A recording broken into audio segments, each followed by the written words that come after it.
Olá, governador. Muito boa tarde. Boa tarde, Beni. Tudo bem com você, com quem nos Tu- assiste? Tudo bom? Como é que está o senhor? O senhor está na cidade administrativa ou está em casa? Estou na cidade administrativa. Eu não parei de trabalhar, continuo trabalhando aqui diariamente, Entendi. tomando todos os cuidados necessários. A última vez que eu apertei a mão de alguém, com certeza já tem quase um mês. A gente só cumprimenta a distância agora. Isso para os políticos é complicado, né, governador? Com tudo nós acostumamos, viu, Beni? É questão de costume, é questão de se adaptar. Como é que tem sido essa rotina para o senhor? O senhor gosta de correr ao ar livre, essa coisa do confinamento? Como é que o senhor está lidando com isso? Ó, felizmente, aqui na casa que eu moro em Belo Horizonte, eu montei, quando mudei para cá, há mais de um ano, uma pequena academia e tenho lá uma esteira. Sei. Então, minha atividade acabou não sendo interrompida, mas as minhas corridas, que eu gostava muito aqui na cidade administrativa, infelizmente eu tive de parar. Fim de semana, o estado de Minas mesmo mostrou muitas imagens preocupantes, né? A Lagoa da Pampulha lotada de gente, outros lugares muito frequentados, com um número de pessoas que parecia ser em épocas normais. O senhor está preocupado com isso? Sim, preocupa sim. Vejo que é um direito das pessoas darem uma caminhada, mas evitarem ir nesses locais que têm uma aglomeração muito grande. Quem sabe no seu próprio bairro, no seu quarteirão, para que não ocorra esse risco de contágio. Mas muita gente, inclusive, tem de fazer a caminhada por recomendação médica. Né? Verdade. Alguém que sofre de pressão alta, que tem algum problema, e às vezes a pessoa não tem a facilidade de fazer em casa. Todas as academias estão fechadas. Então, precisamos viabilizar. Agora, todos irem para o mesmo lugar, aí realmente é muito ruim. Complicado. Governador, eu tenho uma lista gigante aqui de perguntas, mas temos 20 minutos com o senhor, então vou tentar ser bastante objetivo, vamos ver se a gente consegue fazer um bate-bola, tá bom? Primeira questão que eu queria fazer ao senhor é da questão da subnotificação, né? A lentidão dos testes e testes quase que restritos a pacientes em estado grave estão levando a esse quadro de subnotificação, né? Diante desse cenário em que não estamos conseguindo mensurar exatamente o tamanho da pandemia, é possível já falar em flexibilização das medidas de confinamento ou ainda não? Beni, ainda não. Nós estamos acompanhando quase que hora a hora tudo que acontece com relação ao coronavírus. E quero lembrar que essa subnotificação é Brasil afora, não é uma exclusividade de Minas. O próprio Verdade, não é. Lutes, em São Paulo, tem uma fila muito maior do que a nossa aqui, apesar de ser um estado mais populoso, com uma estrutura melhor, mas não é ainda o momento de flexibilizar, principalmente aqui na região metropolitana, aonde estão concentrados mais de 60% dos casos. Eu tenho acompanhado muitos prefeitos que liberaram as atividades em suas cidades, tomando os devidos cuidados e lembrando que isso é uma atribuição do prefeito. Ele, a partir do momento em que o Supremo Tribunal Federal decidiu, há 2 semanas atrás, pelo estado de calamidade pública, o prefeito tem total autonomia para barrar qualquer atividade ou para autorizar, muito mais do que o governador. Eu, como governador, tenho de acatar aquilo que o prefeito faz. E nós temos regiões no estado que não tiveram casos e que o prefeito está confortável. Então, cada caso é um caso, é difícil de generalizar, mas a região... Acho que o caso do prefeito de Varginha ontem assustou muita gente, né? Porque o prefeito decidiu flexibilizar e houve uma reação popular indignada contra a decisão dele e ele acabou renunciando, né? Sim, eu tomei conhecimento desse caso. E tem lugares, me parece, que o prefeito foi no sentido que ele foi e a população aplaudiu. Então, é difícil de generalizar nessa hora. Governador, muitos países só conseguiram enfrentar a pandemia quando partiram para uma testagem maciça da população. Termômetro no aeroporto, pessoas sendo separadas, pessoas com dois sintomas, febre e tosse, já sendo levadas para teste. Por que o Estado não tenta isso? Isso é possível? Bem, na teoria, sim, mas na prática, não. Por dois motivos. Primeiro, que não se consegue comprar em quantidade. E segundo, que o teste, mesmo o que o governo federal está disponibilizando, ele tem uma chance, uma incidência muito grande de teste falso. Pessoas positivas que dão falso ou vice-versa. Então, o teste que realmente é efetivo, ele estaria quase que fora do alcance, que custaria alguma coisa de R$ 90 para mais, e para o Estado comprar milhões desse teste, nós que não estamos conseguindo pagar o funcionalismo em dia, seria totalmente inviável. Governador, ontem, por pouco, o ministro da Saúde, Henrique Mandetta, não deixou o governo, né? Foi uma tarde de idas e vindas, até que no fim da tarde ele deu uma entrevista dizendo que ficava.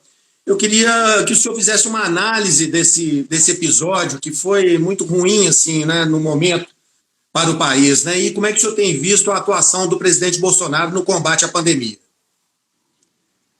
Eu tenho visto o ministro Mandetta conduzindo muito bem a questão do combate ao coronavírus. Ele virou uma figura totalmente pública, proeminente nesses últimos dias, e me parece que, por alguma questão, isso pode ter incomodado o presidente. Mas vejo que foi apenas durante aí um momento, durante alguma questão, e graças a Deus foi bem encaminhado. E no momento em que se tem uma tempestade como essa que nós estamos tendo, Beni, não é hora de trocar o comandante do navio, não. Se o ministro está conduzindo bem, é questão de ter bom senso e mantê-lo pelo menos até a tempestade passar. Qualquer um outro iria ter muito mais dificuldades que ele, que já está no comando disso há praticamente um mês. O senhor tem aprovado a postura do presidente no combate à pandemia? Bom, o presidente tem as opiniões dele.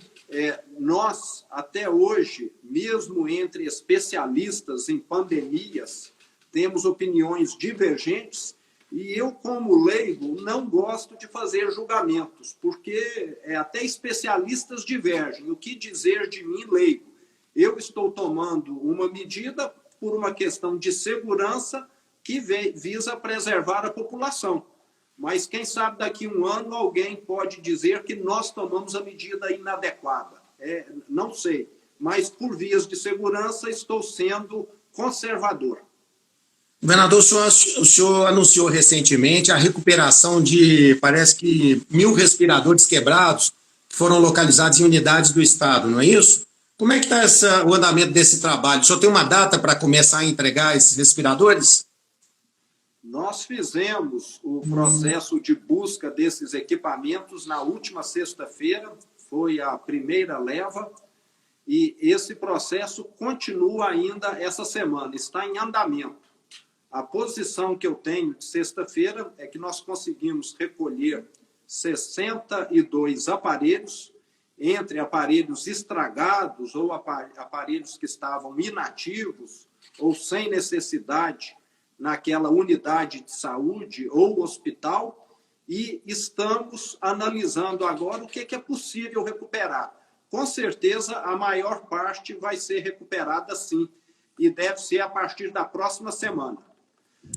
Muito bom. Governador, nós temos quase 1.800 pessoas nesse momento participando da live, boa parte delas de servidores públicos, pessoas que estão muito preocupadas com a questão salarial, que já era um drama para o senhor desde o início do mandato, e agora com a pandemia tornou-se um drama ainda maior. O senhor prometeu parte do pagamento para quinta-feira. Outros servidores podem ter boas notícias? Qual é a situação no momento? E de onde vai vir esse dinheiro, já que há uma queda da arrecadação? O Estado, num mês normal, eu quero deixar muito claro para o servidor que está nos assistindo, ele tinha sempre uma arrecadação que se repetia de janeiro a dezembro. Havia uma repetição.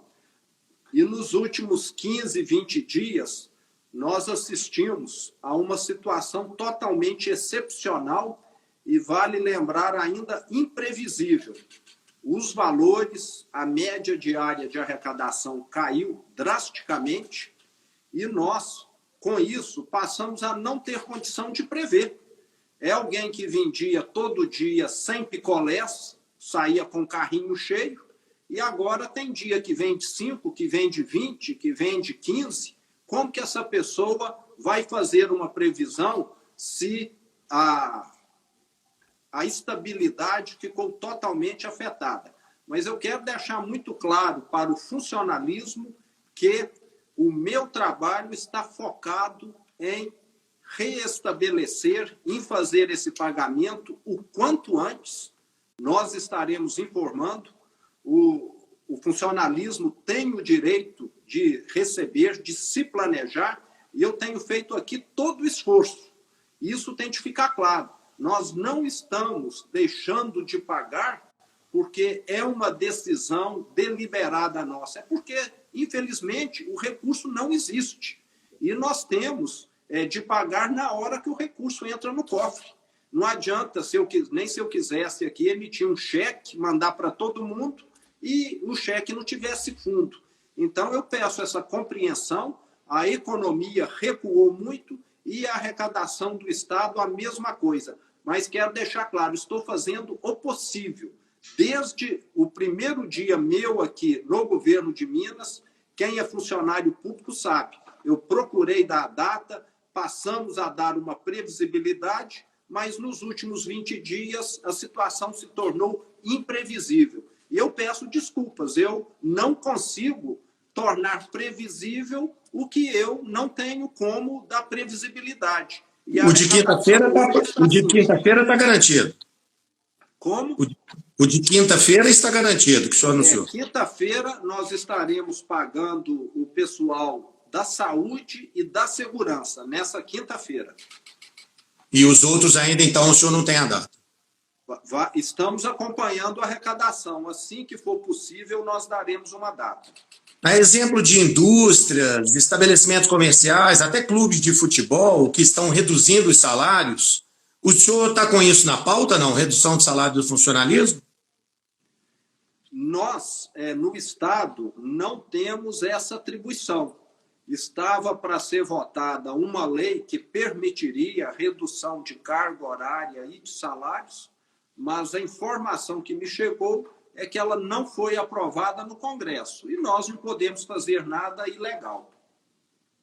Governador, o senhor tem um compromisso com os municípios de pagar as parcelas daquele acordo judicial, né, de repasse do Estado para as comarcas, uma dívida que foi parcelada em 33 vezes. O pagamento vai ser mantido, já que este é um momento em que os municípios também estão tendo mais gastos e precisam dos recursos? Vale lembrar que nós pagamos, conforme reza o acordo, mês de janeiro, fevereiro e março. Queremos, sim, continuar pagando. Como esse pagamento é no último dia do mês, vai depender da nossa arrecadação também, Beni. Esse mês está um mês totalmente imprevisível. Então, é muito difícil hoje, dia 7, eu estar falando de um pagamento que está programado para o dia 30. Se depender de nós, nós vamos. Agora, como eu te disse, se o recurso não entrar, como nós faremos? Situação complicada. O senhor ainda conta com o dinheiro do Nióbio ou essa é uma operação que vai ficar adiada em função do momento? Ela não está descartada, mas quem acompanha qualquer tipo de noticiário hoje sabe que o mercado financeiro está praticamente todo paralisado, não ocorre nenhuma operação e nós acabamos tendo essa infelicidade da operação ter sido lançada exatamente nesse momento em que o mercado ficou parado. Mas já estamos conversando em Brasília com bancos oficiais para que eles venham a assumir essa operação, já que o mercado está parado e é uma operação que, inclusive, dá resultado para quem fizer ela, quem comprar, esses títulos, esses papéis, por que não um banco oficial não fazer isso? Então, só tem esperança ainda. Tenho esperança, estou empenhado pessoalmente, porque esse recurso é que vai proporcionar o pagamento que ainda falta do 13º, 15%, uma minoria não recebeu, e o salário que está atrasado. Governador, falar um pouquinho sobre educação. No começo da pandemia, as aulas na rede estadual e nas escolas particulares foram suspensas até o dia 18 de março, depois 22, depois 31 de março e agora por tempo indeterminado. O que é que o senhor planeja para a educação, considerando que esse calendário aí pode se complicar ainda por mais algum bom tempo?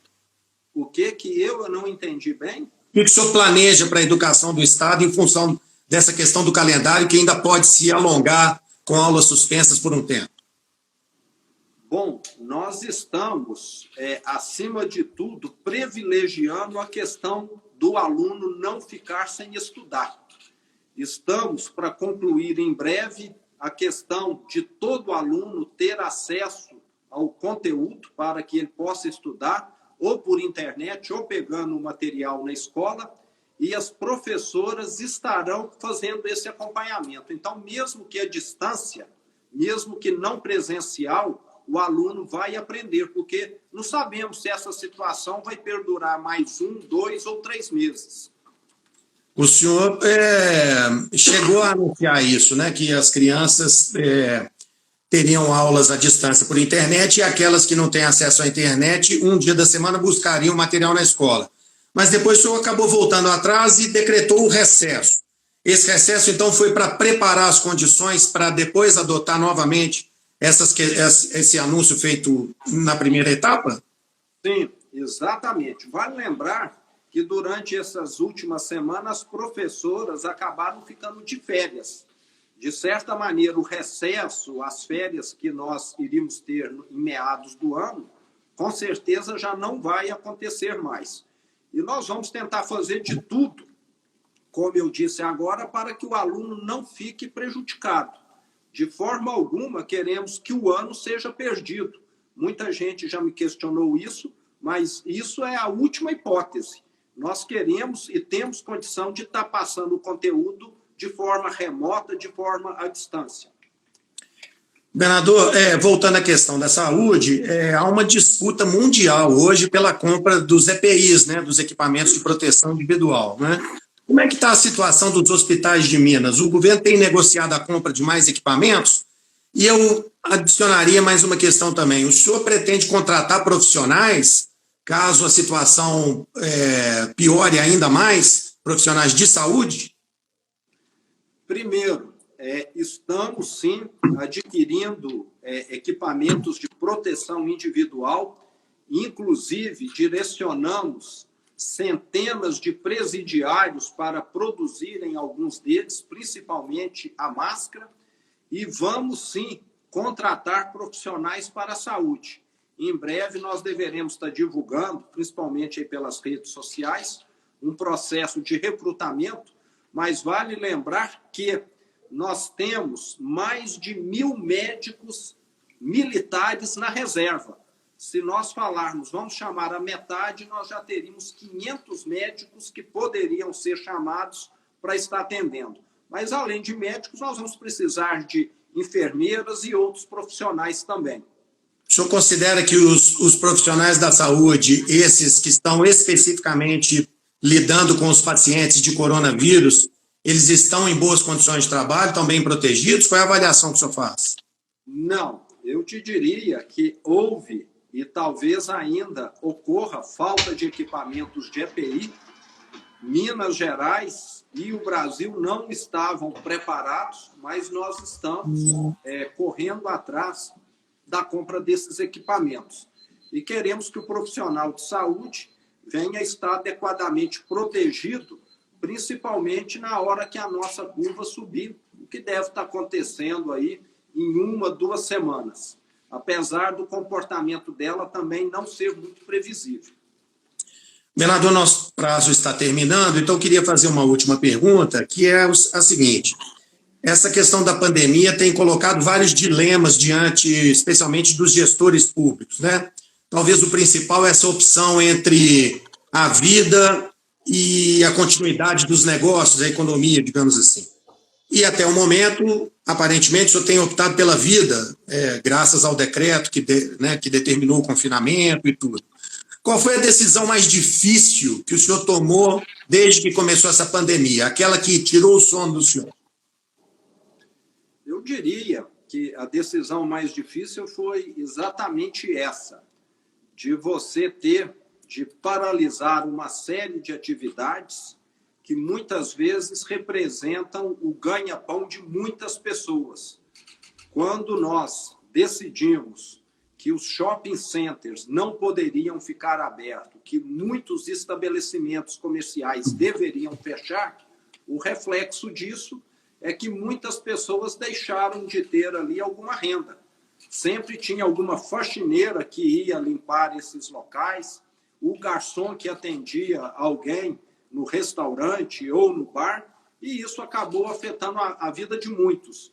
Mas, em nome de preservar a vida, você acaba tendo de exigir algum sacrifício.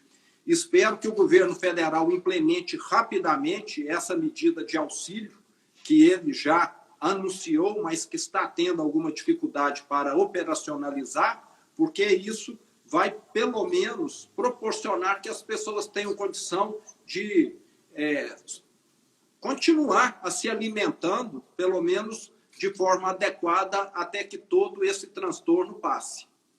O senhor faz um pronunciamento, uma live agora às 16h30, para dar um balanço do Estado. Rapidamente, o que o senhor pode adiantar? Curtinho.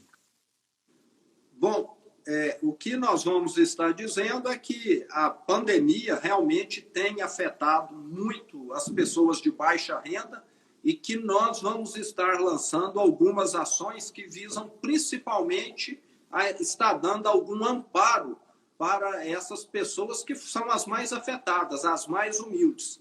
Temos a questão de que muitos milhares de alunos dependiam da merenda escolar e vamos ter de encontrar uma forma de estar compensando essa merenda que agora com a desativação das escolas, eles não têm mais acesso. Fornecimento de cestas básicas, por exemplo? E devemos estar divulgando. Eu não tive acesso ainda aos detalhes. Governador, quero muito agradecer em nome do Estado de Minas e do Portal UAI a participação do senhor nesta live conosco, muito informativa e também de forma coloquial, se expondo, colocando todos os dramas que afligem ao senhor, como de resto a todos os cidadãos mineiros neste momento. Muito obrigado pela sua participação, viu? Eu é que agradeço. Um bom final. Uma boa tarde a todos que nos prestigiaram com a audiência. E uma boa tarde para o senhor também, governador. Até logo. Um abraço. Até logo.